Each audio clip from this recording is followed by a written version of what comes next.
Well, and that's one of the reasons for the PowerPoint. It's like, yeah, it helps us focus on something else. Right. So we will do our best. So I'm just very grateful that I at least printed off notes before the computer stopped working, or I would have just said, enjoy your evening.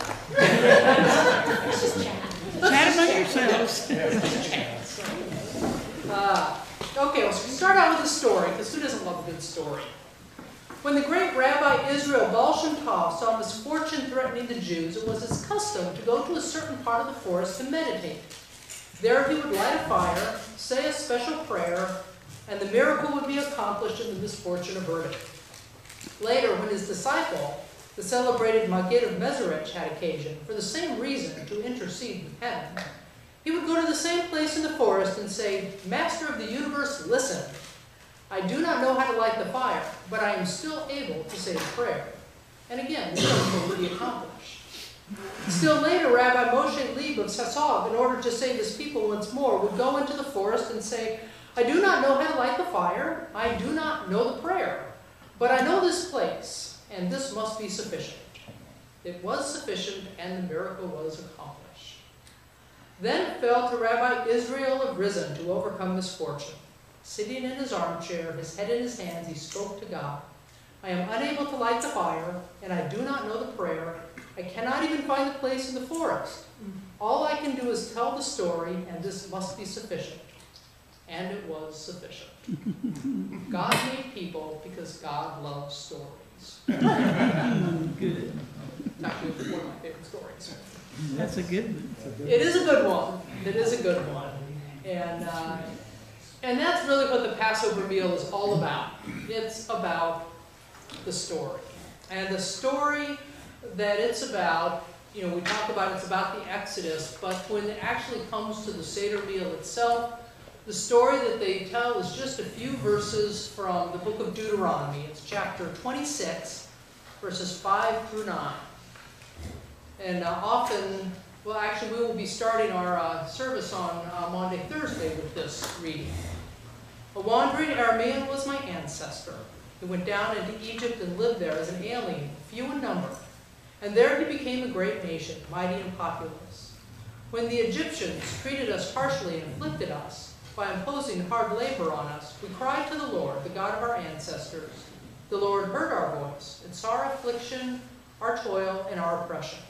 The Lord brought us out of Egypt with a mighty hand and an outstretched arm, with a tremendous display of power, and with signs and wonders. And he brought us into this place and gave us this land, a land flowing with milk and honey. And that's the story that the Seder meal is about. It starts with Abraham wandering and being chosen. It takes you to the slavery in Egypt. It takes you to God setting them free from Egypt and all the way into the promised land in just a few verses.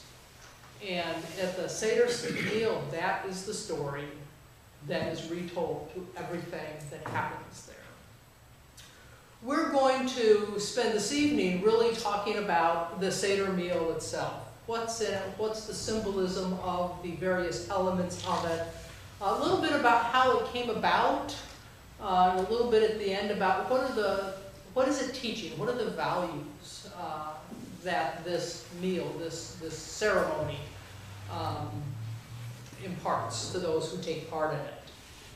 So we're going to start with a very simple question. Was Jesus' Last Supper a Passover meal? We talked a little bit about this last time. I think we said not. It depends on which gospel you read. That's right. Yep. 3 of them said yes, 1 of them said no. More and more scholars are beginning to feel that it probably was not, no matter which gospel. It probably was not an actual Passover meal.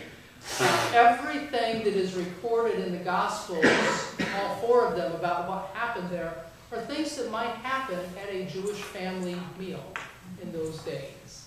There was singing, there was lots of wine, there was bread, there was lots of blessings, prayers of grace and thanks. So, a little bit about what we read in the Gospels, we really don't know historically if it actually was or was not. But there's certainly no question that over the centuries we have looked back at that and said the Passover Seder meal, the Passover meal, is the lens we use to understand or to get some insight into Jesus' last meal. Whether you're reading Matthew, Mark, and Luke, who put it as Passover meal, or whether you're reading John, where it was not, but the whole book is about Passover in a sense. So was it or was it not? We don't know for sure. There's actually a lot of good reasons to argue that it wasn't, partially because if it was, then the trials that Jesus underwent before the Sanhedrin, before Pilate and all that, would have happened during the Holy Week, when really they wouldn't be doing things like that. So again, it's a reminder that the gospel writers were more interested in telling us something about Jesus and God than recording history the way we typically understand history books. I know a lot of pastors, and I think at one point, early in my career, I was one of these, would look at the Seder meal and assume that that was today's Seder meal, and assume that there was a form of that still happened in Jesus' day.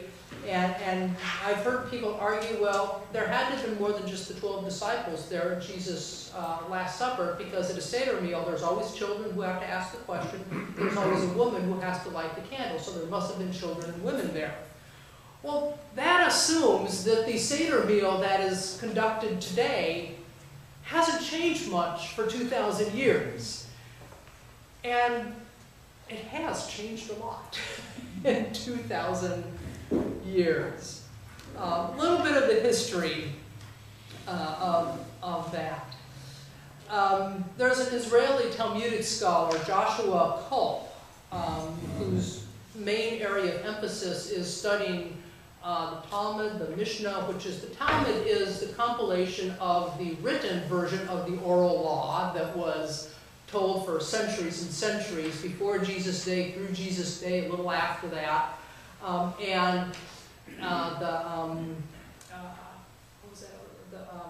Gemara, which is the commentary on that oral law.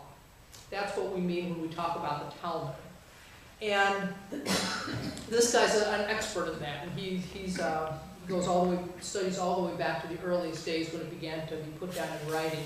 And he says that the ritual form of the Passover meal, the Seder meal, really started to take shape in the 2nd century AD. So probably closer to 150 years or so after Jesus' death, that it start to really have kind of a codified form or style, which tells us that the meal that is celebrated today at Passover can trace a lot of its ritual back eventually to the 2nd century, but that doesn't tell us what Passover was like in Jesus' day. There just isn't much in existence that answers that question of how would Jesus have celebrated the Passover? How would the average Jew have celebrated the Passover in Jesus' day? When the Passover ritual started to really be developed, it was really in response to the destruction of the temple.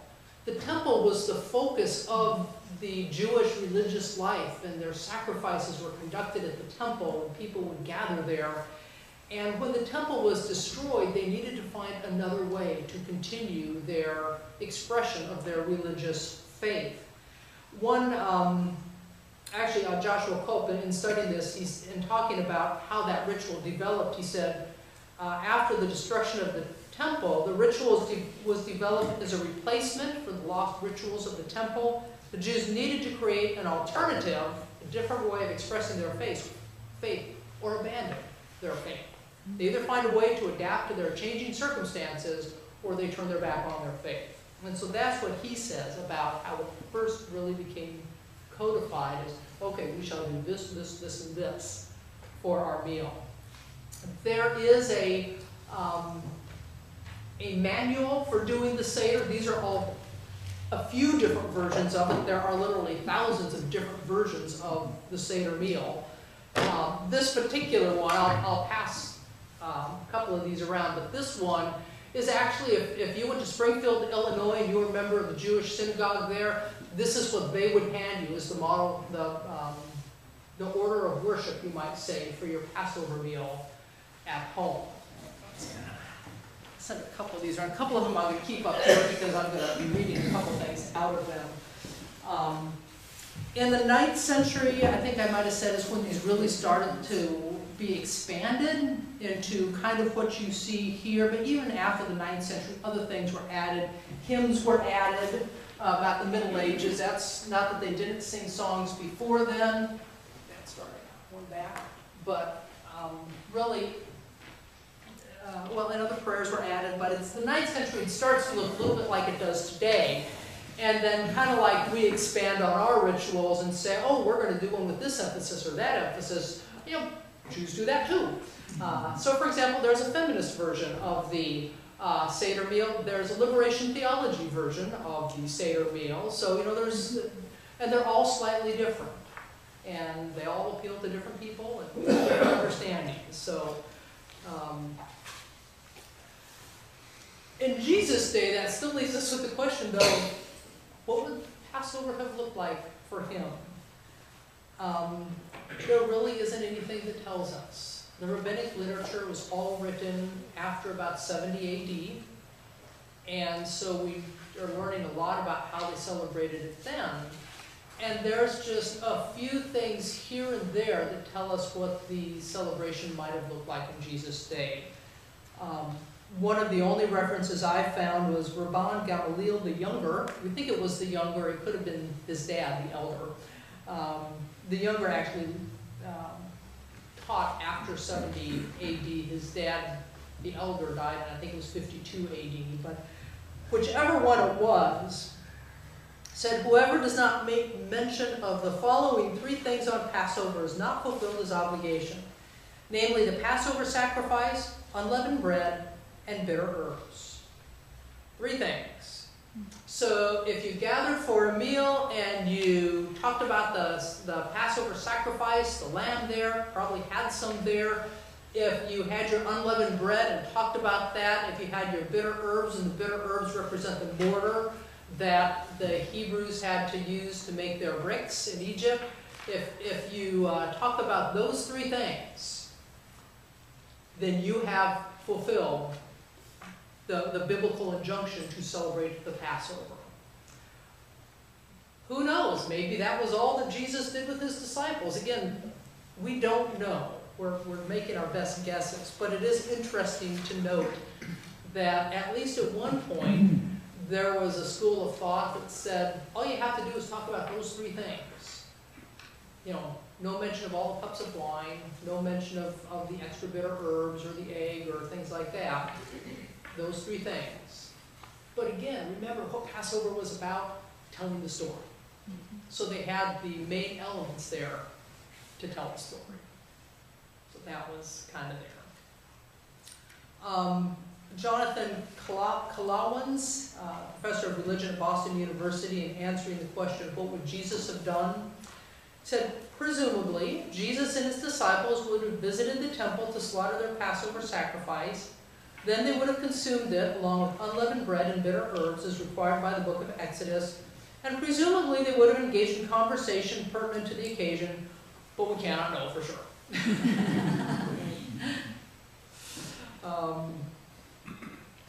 Yeah, it's often our challenge when reading scripture is like what actually happened there, because it's kind of like, you know, I was taught when I was in school, you can't define a word by using the word in the definition. Well, a lot of our main way of understanding the Bible is by reading other parts of the Bible. There are references to the Hebrew people and a couple references to Jesus and you know, a few other characters or we think events in Scripture that we find in writings of other peoples, but not a whole lot. So it's not like we can say, well, let me pick up this history book over here and compare it with this and see what it's like. It just wasn't the way history was recorded in those days. So it is a challenge to know exactly what happened. And that's why I like to remind people that the Bible is not a history book. It doesn't tell us who did what, when, and where, and why, and how. All you have to do is read the book of 1st and 2nd Kings and 1st and 2nd Chronicles to realize it's not that, because, you know, depending on which one you read, you know, different kings may have preceded, you know, other ones, and they may have, you know, lived at different times and killed different people. So there's some internal contradictions in there. Really, when you're reading the Bible, it's really about our relationship with God. It's not history the way we understand history today. It's a different kind of history.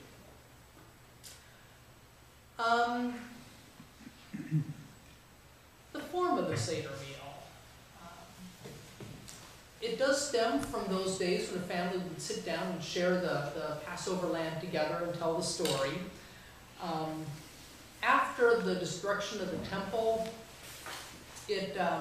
well, before the destruction of the temple, it really was a meal of sacrifice. They were sacrificing that lamb because they went to the temple and the priest sacrificed that lamb for them. After the temple was destroyed, they didn't have that option. There was no temple to go to. And so they ended up finding different ways to practice their faith. And so Passover continued, but it was no longer involved with sacrifice. It was a meal of remembrance. And that is really what we see today as we look through the Passover Haggadahs that are being passed around there. The pattern is interesting, though, because you probably, have any of you attended a Seder meal? We have one here. Yeah, but not everybody might have been at it. So most of you have, it sounds like most of you may have been at one, but not everybody.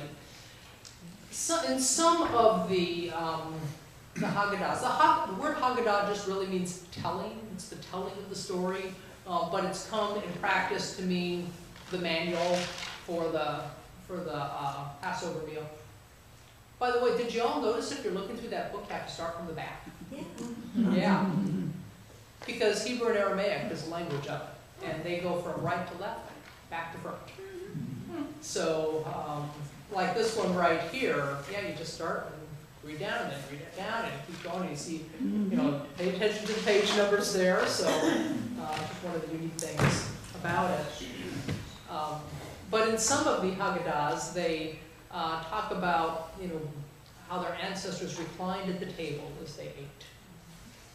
Does that sound familiar? That's actually how Romans and Greeks used to have their meals.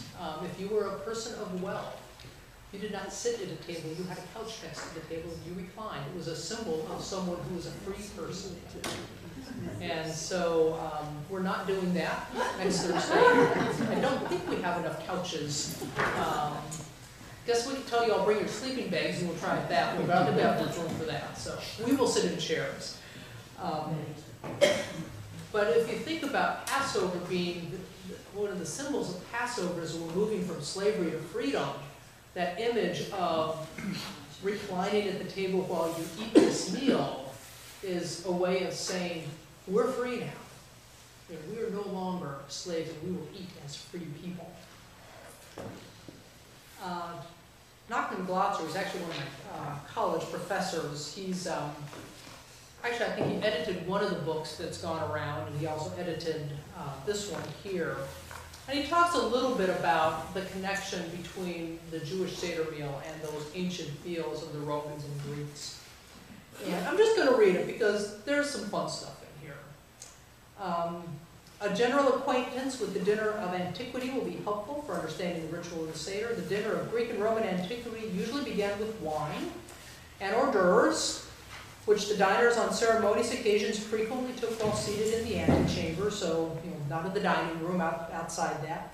Then they turned to the actual meal, eaten while reclining on pillows. The main course, with bread with meat or fish, was taken as a rule with wine. A dessert of fruit or other delicacies concluded the meal. Grace was followed by a long bout of drinking. See, 4 cups served at this meal. The same in substance was the order of the Passover meal. The first cup for the sanctification of the day was followed by hors d'oeuvres, which consisted frequently of raw vegetables, lettuce being a favorite. Meat was the main dish. In the period of the temple, the paschal lamb was roasted and served with unleavened bread and bitter herbs.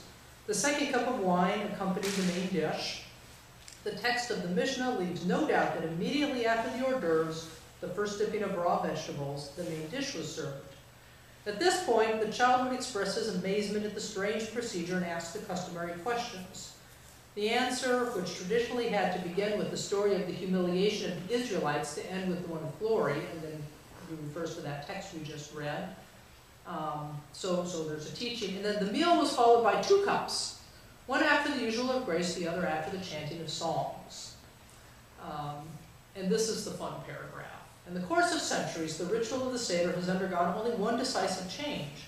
The questions and the Haggadah recital, or the telling of the story, were advanced to a position before the meal. The reason for this change, which already makes its appearance in the Talmud, can you guess the reason for the change? They might be too drunk after the meal to have an intelligent conversation. So you see, we all adapt to changing time. So I'll pass this one around for... So how much wine are we going to have? Yeah, how much wine do we have? We actually are not going to have any wine. We are going to have grape juice. And we actually had a conversation about that. And if we were to be traditional, we would have 4 cups of wine and we would have to drink to the bottom all 4 of them. This is from just a local family, and it's their tradition. I just thought we could pass that around as well. Perfect. Thank you. Thank you. We talked in both our planning group for this and a little bit at the worship committee, and we decided we're just going to use grape juice simply because we're a host for Alcoholics Anonymous. And should anybody want to join us, we don't want to be a cause of temptation or difficulty for them. So it's part of hospitality.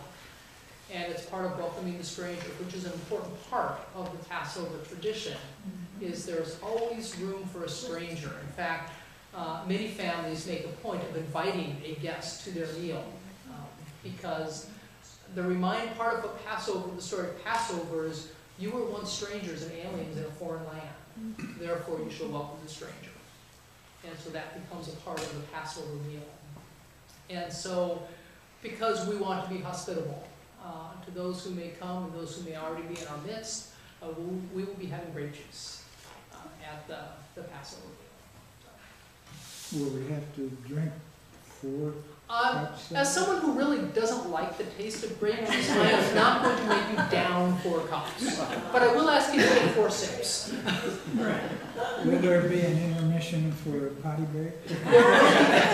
There will be a dinner, so you can always get up during dinner and go relieve yourself. Oh, goodness. Well, let's talk about the traditional Seder meal. And it is interesting because, as I think we talked about, might have been our first class, in the Gospel of Luke, it actually records more than 1 cup of wine at the Seder meal. And remember, in Luke, it was a Passover meal there. Now, for all we know, they just refilled their cups and drank because they downed their first cup and were still thirsty. Or it could be that there was a little bit of a tradition at that point of having more than 1 cup of wine. Again, we don't know. But it is interesting that at least in one gospel, it specifically notes that there were 2 cups of wine that were being drunk at the meal. So again, it gets back to what we don't know, but it certainly leaves us with the freedom to do some guessing there. So let's look at our order of worship. And again, apologize for not having something up there, but we'll do our best. Families typically have a Seder plate. This is one. I'm not going to pass it around because I don't want anyone to drop it and break it. But you're welcome to come up and look at it. And it has spots on there for the traditional foods. And some Seder plates, have little bowls that you would put there. And not all families have a official Seder plate, but a lot do. And you could even go online and say Seder plates and look at the huge variety of styles and how elaborate some are there. And it's kind of cool to see what some of those look like. Would that be 1 for each person? Nope, 1 for each table, 1 for each family. And a number of things go on there. There's places for 6 things. Nothing goes in the center. But on the 6 things, There's a Zeroa, I believe that's, yeah, Zeroa, which is a roasted bone. Now, a lot of families today will use chicken, because chicken's easy to get. Some families still use lamb, they may use a shank bone. What they will often do is just get a bone, and they will use that for years and years and years. You know. So, obviously there's no meat on it, or it would really smell. But that reminds them of the Paschal lamb, the Passover lamb that was slaughtered, where the blood was put on the lintel of the doorpost to mark to God that, hey, your people are in your Passover, this place. There is a boiled egg, and that's a symbol of everlasting life. So it's not just the Christians that have thought the egg had some symbolism there, the Jews too. In fact, at a Jewish funeral, an egg will often be eaten by the mourners. It's a symbol that life continues. And so there will be an egg on the plate. There is a bitter herb, it's called maror, and in the Seder ritual, sometimes Pharaoh is called maror because he made our lives bitter. And so there's a bitter herb, and it reminds them of their slavery. There is haroset. I love that because you have to kind of clear your throat as you say it, haroset. And it's a mixture of nuts, fruit, wine, spices, and it's supposed to represent the mortar of the bricks that the Hebrews had to use as they were forced into their labor there. There's karpas, which is a parsley or another green vegetable, so it represents hope and renewal. And there's chazaret, which is another type of bitter herb that's used in what's called the Hillel sandwich. And the Hillel sandwich was matzah and the haroset and a bitter herb. And people would eat it as a reminder of the sandwich that Rabbi Hillel ate before the destruction of the temple. Probably in one of his writings he made a reference to eating some sort of a sandwich at the Passover meal. That's the best guess I have there. But everything has a meaning that's on that plate. And it represents something about their time in Egypt. It represents something about God setting them free. It represents something about hope for the future. So in a way, the whole Passover story could just be told by telling the story of the various things that are on the plate there. But that's not as much fun as drinking 4 glasses of wine. So, yeah. There's also salt water, which will be on our tables on Thursday night, and that's what you dip the parsley or the green vegetables in. And again, it's one of those things that kind of reminds you of the bitterness of slavery. The salt water there, also a reminder of the Red Sea. There will be a pile of unleavened bread on the table, and one of those will get broken. And there's a number of symbolic meanings associated with that, but one is in the actual breaking, it's remembering that God split the Red Sea so that the Hebrew people could go through on dry land. And then there's the wine. And the wine represents the 4 promises of God that are in Exodus 6, verses 6 and 7.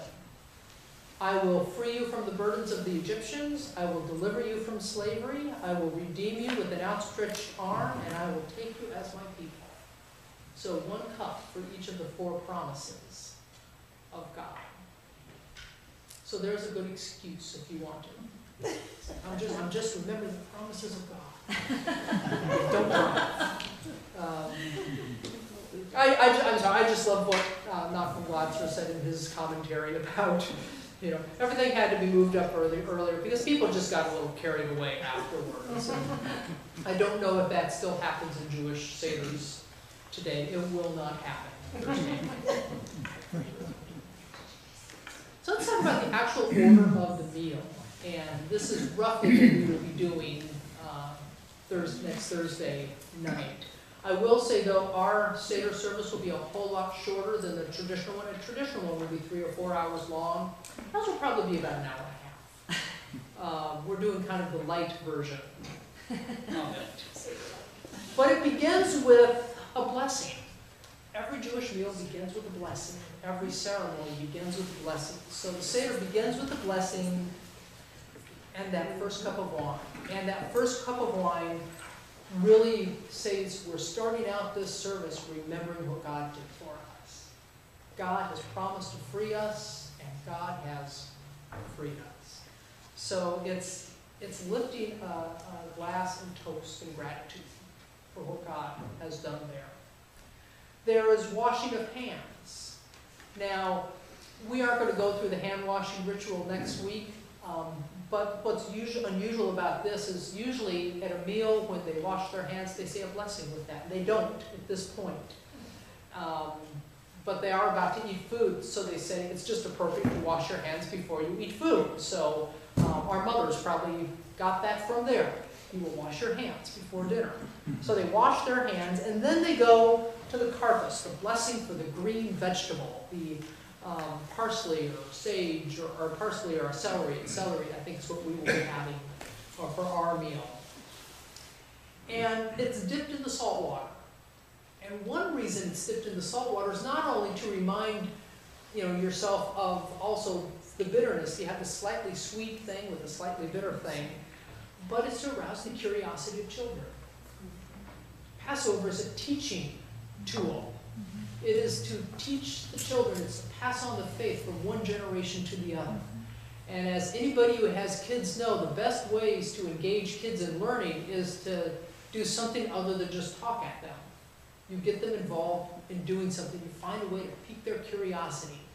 So you dip the celery in the salt water with the hopes that some kid will ask, why are we doing this? And then you have a teaching opportunity there. Then you break the bread, the unleavened bread, the matzah.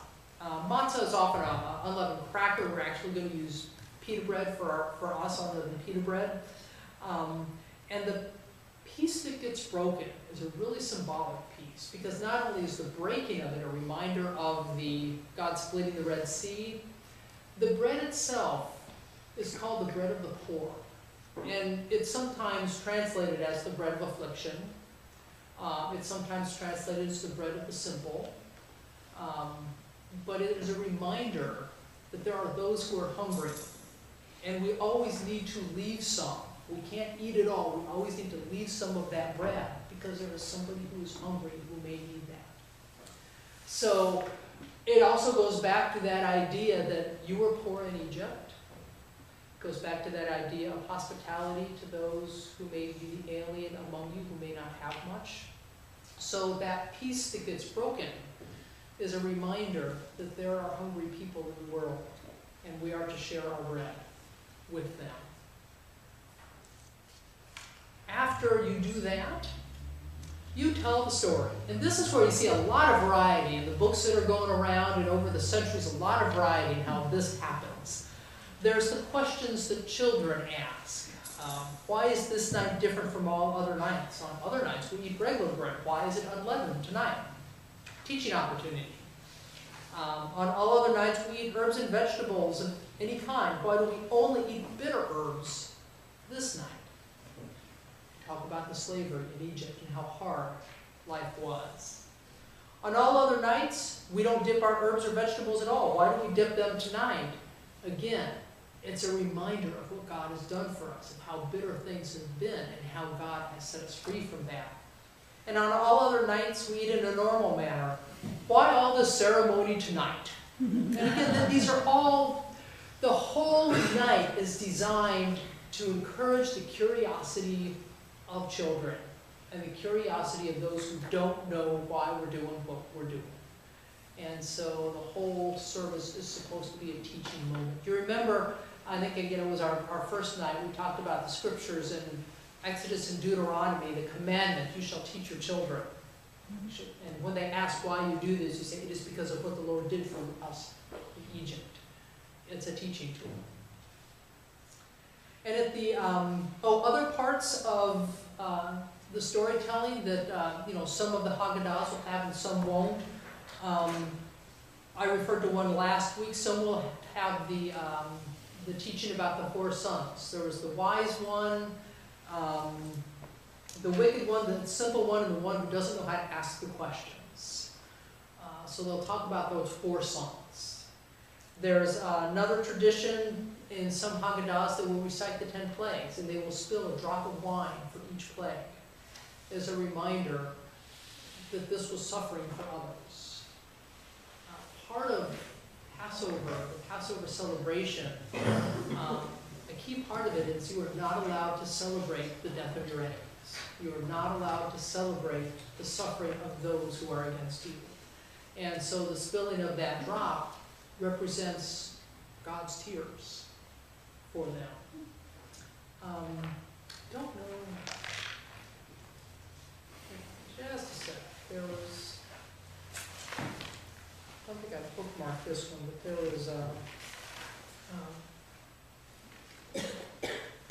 was a story in here that was really good. Hang on just a sec.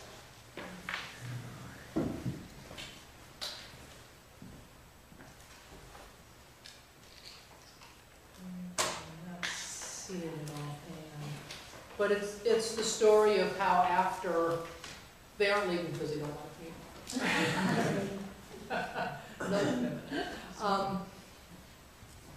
There's a story that after the Hebrew people made it through the Red Sea on the other side, and they looked back and saw the waters close in on the Egyptian army, the angels celebrated.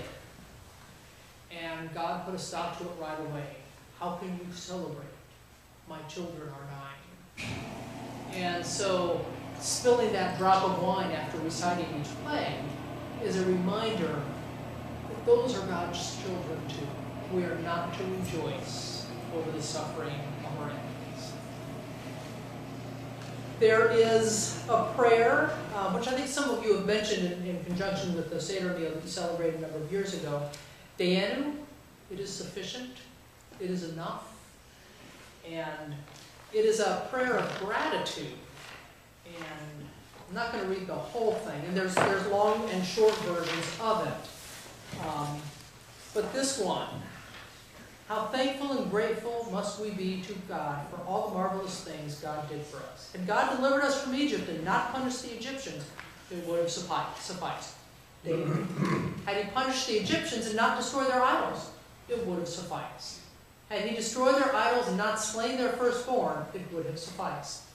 Had he slain their firstborn and not given us their fortunes, it would have sufficed. And it continues through the Exodus story all the way into the building of the first temple in the Promised Land. You know, had God just gone this far, not gone any further, it would have sufficed. And it's a reminder to be grateful for whatever you have. In a sense, don't worry about what you don't have. Be grateful for whatever God has given you. It is enough. And so for some of the Passover meals, that's a very big part of that telling of the story. And the telling of the story, the intent really is to tell it in such a way that it invites those who are present to put themselves in the story. And so everything is told first person. It's because of what God did for us when God led us through the Red Sea. It's because of what God did for us when God freed us from Egypt. It's what God did for us. So it invites everybody to put themselves in the story and not see it as something that happened a long time ago. Elie Wiesel, before he was taken off into a concentration camp, he tells a story about celebrating the Passover meal in his home. Yeah, he makes a comment.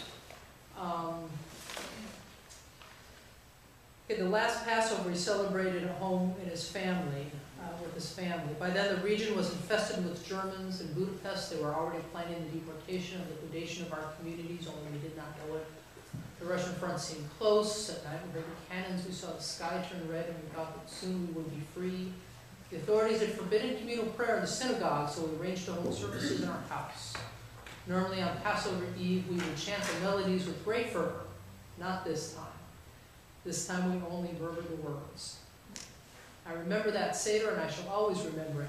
Heads bowed, we silently evoke old memories. We hardly dared ask if God would intervene to save us.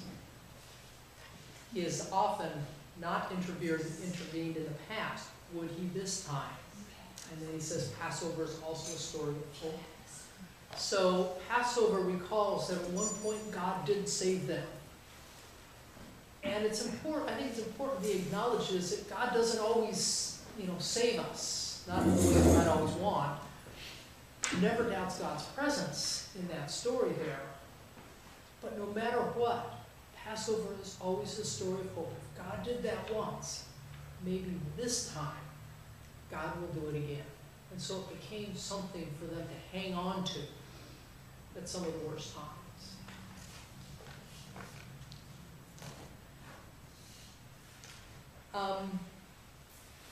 The storytelling ends with a blessing. He always begins stuff with a blessing, ends with a blessing. And it ends with a blessing that expresses gratitude for the redemption that has been past and hope for redemption that will come. Thanks for the past, looking forward to the future. And then they drink another glass of wine. That's actually on the second glass. They fill it before that, and it sits there the whole time, and they drink it afterwards. I'm not quite sure why they hold off on that, but that is the tradition that is part of this meal. They wash their hands again. They have a prayer for the meal that will shortly become, and blessing of the matzah, the unleavened bread there. They share that with everybody. It was broken earlier, but it is shared now. Just the top and the middle pieces. The bottom piece is saved. And they have a blessing for the bitter herbs, which is dipped in this wonderful mixture of apples and nuts and dried fruit that I mentioned earlier. And then they eat this sandwich that I also mentioned earlier. It's, again, it's recalling, this is what Hillel used to do. It's that connection with the past. And then they eat. Then they move on to the meal that would normally last for multiple hours there. And that meal is a turning point in the Seder service, because before that, they're talking about their slavery. They're talking about how difficult it was. They are talking about moving out of Egypt. But the meal symbolizes the fact, okay, now we are out of Egypt. Now we are free people. Now we can recline at the table and eat like the free people God created us to be. So that's the turning point. After the meal, they eat what's called the afikomen, and that is part of that unleavened bread that was broken and not eaten yet. There's actually a tradition where after it's broken earlier in the service, the adults go hide it somewhere in the house. And again, it's a way to engage the kids, because the kids get to go find it. And it's a way to keep them engaged in the story, and I think engaged for a 3 or 4 hour event. How many of you, when you were a kid, at your family Thanksgiving meals, just could hardly wait to be excused from the table? You and me, Cindy. If they had something for us to find and a prize, might have enjoyed it a bit more. So in a way, Passover really is for kids. It's parents setting it up for kids. So that, though, also represents the Passover sacrifice. That broken bread represents the Passover lamb that was sacrificed so the blood could be put on the lintels of their doorpost. It represents the Passover lamb that was sacrificed in the temple on that first day of Passover. So it's that's why we, in the Christian tradition, have often talked about the bread representing Christ. And of course, he talks about him being the bread. The bread is his body is broken as the bread is broken. And so that's one reason we as Christians often connect the bread with the sacrifice, the idea of sacrifice. But in the Jewish tradition, probably really has more to do with putting the blood on the lintel of the doorpost so that God's angel will pass over them. Then you fill another cup of wine. You say grace after the meal. This is actually one of the traditions in Judaism that I always like. Grace is more often than not said after the meal than before, because you're thanking God for what you've already received. And so if you're ever at a church dinner and someone says, oh, we didn't say grace, say, oh, we're just being Jewish today. We will say it when we are done. And it works. People believe you. But that is the way blessings worked in Judaism. It was rarely, God, would you bless this for us? It was, thank you, God, for having already done this for us, providing the food, providing the meat, providing your grace. And so it was very appropriate in the Jewish tradition, still is, to say a blessing after things rather than before things. Then after that grace, you drink your third cup and you fill a fourth cup, and you fill one more cup, which is each table will only have one of this cup, and it's Elijah's cup. And not every Seder service includes it. Some do, some don't. I always liked it because the Elijah was the one that people thought would come back to the world before the Messiah showed up. Remember, people thought that John the Baptist might have been Elijah. If John the Baptist was Elijah, the Messiah must be next. Some people thought that Jesus was Elijah. If Jesus was Elijah, then God's promised Savior is just around the corner. And so having Elijah's cup at the Passover meal was a way of saying, we are waiting. We are still waiting for that Savior to come. And so they would not drink it. Some families would actually get up and open the door to their homes so that if Elijah did come, Elijah would be able to come in unhindered. Just an interesting tradition that some families have included with the Passover meal there. Then they would sing songs of praise, they'd drink that fourth cup of wine, and then there'd be a benediction, and that's usually when the big party would follow. And that's really the flow of the Passover Seder meal. If you really want to, if you have a Jewish family, ask them to invite you sometime, and be prepared really to give up your whole late afternoon and evening with it. But it's an interesting experience to sit through that all and hear the stories that way. I noticed in one of the books, it mentioned about preparing for the Seder meal by not eating during the day.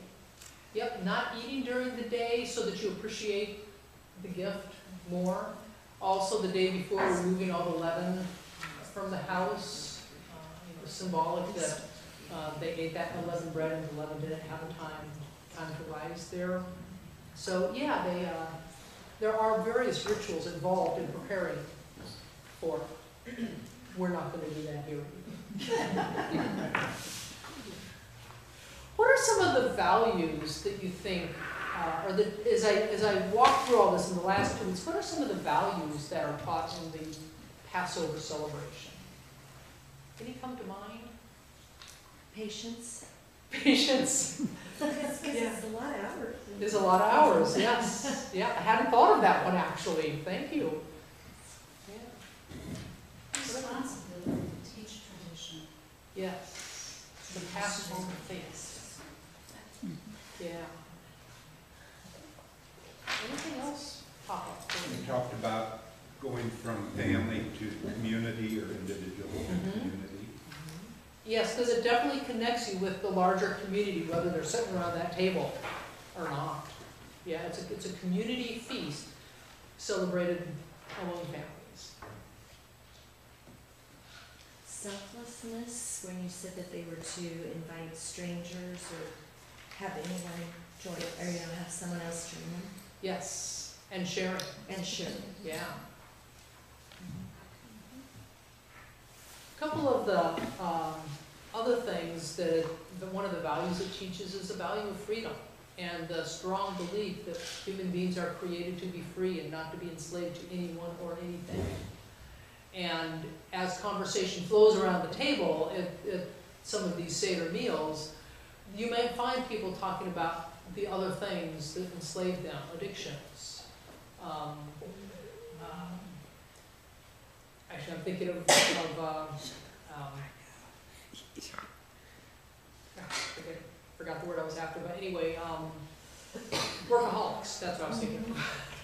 How many of us are slaves to our work? So slavery doesn't always have to be slavery to a person. Sometimes we do it right. What? A little signal there, Ron. Clearly that alone. One of the themes is actually that good alone comes from God. One of the unique things about the Seder service, and we are not going to adhere to this part next week, but one of the unique things about a true Seder service, the name of Moses is never mentioned. How can you tell the story of the Exodus without mentioning Moses? But Moses' name is never mentioned in the traditional Jewish Seder because they wanted there to be no misunderstanding. It wasn't Moses that led them forth out of Egypt, it was God. Everything good comes from God, not from our own doing.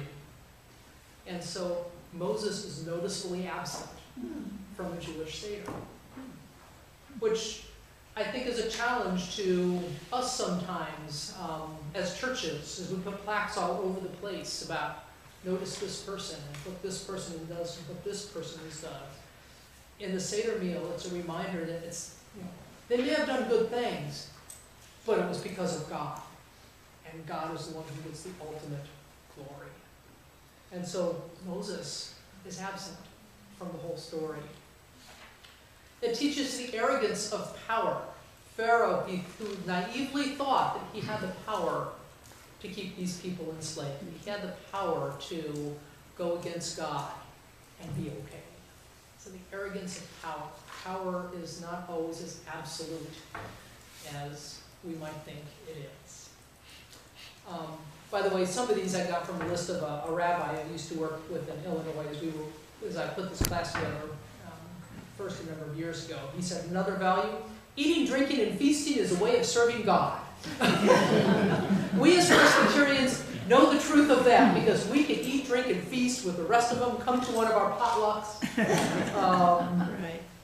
Remembering the poor is also one of the values. Keeping that seat open. Joy must be shared. With whether we know the person or not. Joy is to be shared. We already talked about the value of community. We are part of a larger community here. Curiosity is a value. Isn't it? Inside the Seder, all these things that are designed to entice people to ask questions and learn. The gratitude to God, unconditional, and one of the comments that was made is, there's a lot of praising of God going on in the Seder meal, but one of the comments this rabbi I worked with made is, praise isn't needed by God, but it is one of the ways we can express our wonderment at the grandeur of life. We need to praise for our sake. God doesn't need it, but I think God still likes to hear it. And then freedom, last one here, and then I have one more question for you. Freedom, this rabbi said, is an idealistic term, and I had to ask him what he meant by that. And what he meant by that is that freedom is God's goal for all people. It is one thing for a Jewish family or a Jewish synagogue to sit around and celebrate a Seder meal and celebrate the fact that God has freed them from bondage and freed them from Egypt. But as long as there are still people in this world who are not free, none of us are really free. And so when we celebrate the Seder, we are expressing our hope that that ideal of freedom will be realized for everybody. Because again, as long as one person is not free, none of us are. And I don't think we remember that often enough. I think we need to remind ourselves of that one a little bit more than we probably do. But those are some of the values that are lifted up in the Seder service. Now here's my question for you. What does the Seder service never mention? We haven't talked about it at all tonight. When you think about how that might be related to the Lord's Supper, what is a big part of our understanding of the Lord's Supper that is totally missing from the Seder service? The sacrifice of Christ. You're on the right path there. Atonement for sin. Atonement For sin is not a part of the Seder service. And as we talk about the Lord's Supper, I think it's I think it's the Gospel of Luke that only one of the Gospels uses the phrase, this is my blood for the forgiveness of sins. The other Gospels do not use that phrase, but I think it's Luke is the one that uses it. And a big part of our understanding of the Lord's Supper is that somehow what Christ did dealt with sin.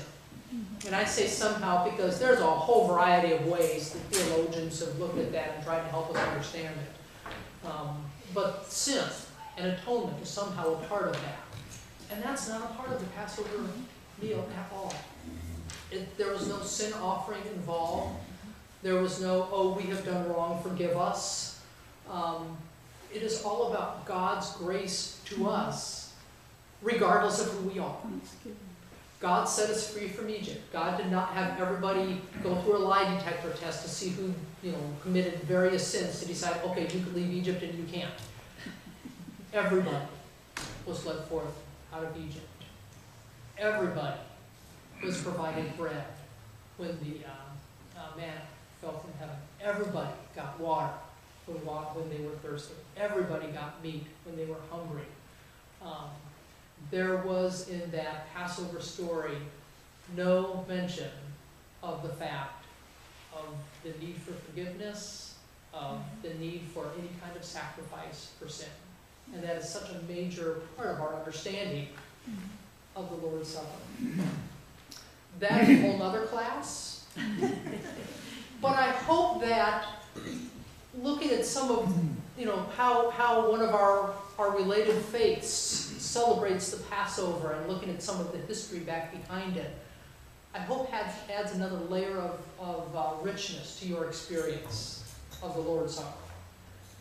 Maybe some things to think about in regards to that you maybe haven't thought about before. Have any questions? I've just been talking kind of nonstop most of the night. I might add that one of the rabbinic interpretations of Passover that I've read is it's better understood as not just God or the angel of death going over an area that God's people had designated by the blood of a lamb, but it actually means protection, to protect. Do you know what the older history of that tradition is of putting the blood of an unblemished lamb on your doorpost and lintels is? It actually predates the story of the Passover. In many ancient cultures, and we're talking going back, 3,000-4,000 years, putting blood of an unblemished lamb on your doorpost was a protection from evil. It would stop evil spirits. Pastoral nomads. It would stop, evil spirits entering your house.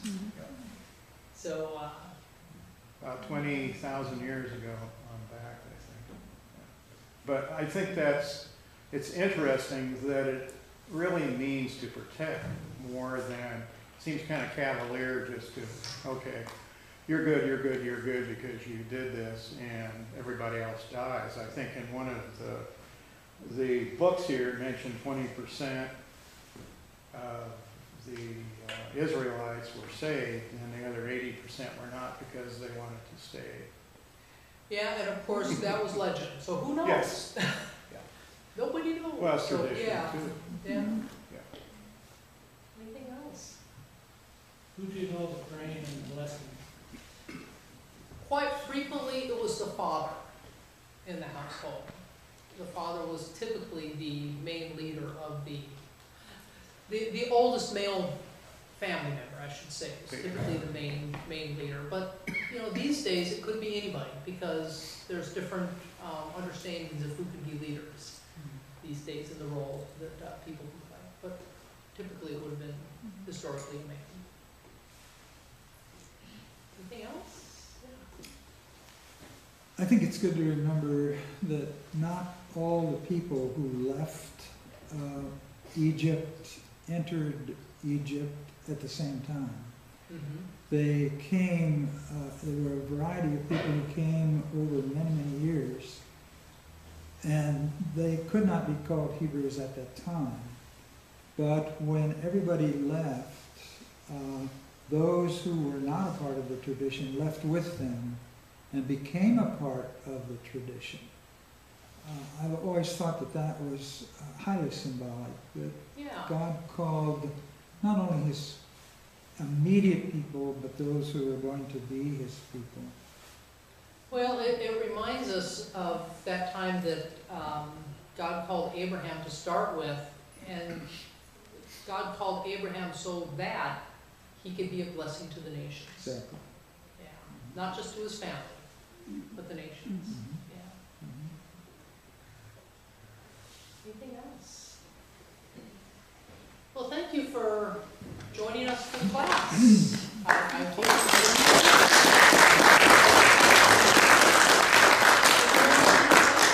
let's see if we can get those Haagen-Dazs back up here so I can use them. Well, thank you, everybody. Thank you for participating. Thank you.